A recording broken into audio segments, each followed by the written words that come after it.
How are we going to worship Him? So anyway, they had an idol for everything that they could think of. They had all the bases covered, yet they still had an idol to the unknown God. And I said, why did they have to have an idol to the unknown God?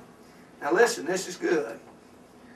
Because when they laid their head down at night, even though they did everything the priest said, they shouted when they were supposed to shout, they spun when they were supposed to spin, they poured when they were supposed to pour, they did everything that the priest told them to do. When they laid their head down at night, they were still empty, and they said, there's got to be something else.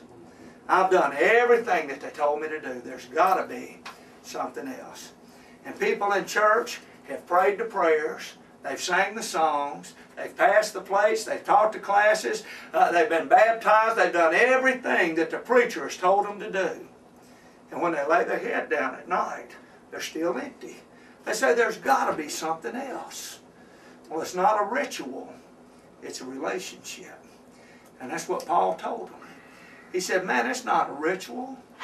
It's not all these things you've been doing. It's a relationship with a living God. And that's why they had an altar to the unknown God.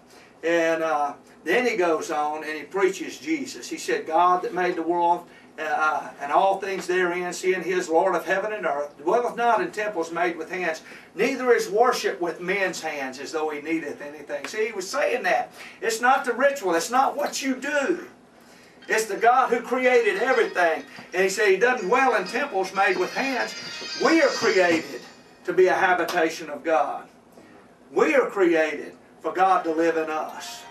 And so, anyway, that's good truth there. And it's helped a lot of folks. I've seen a lot of people, you know, when I've shared that, man, it's like a light has come on in their eyes. You can see it.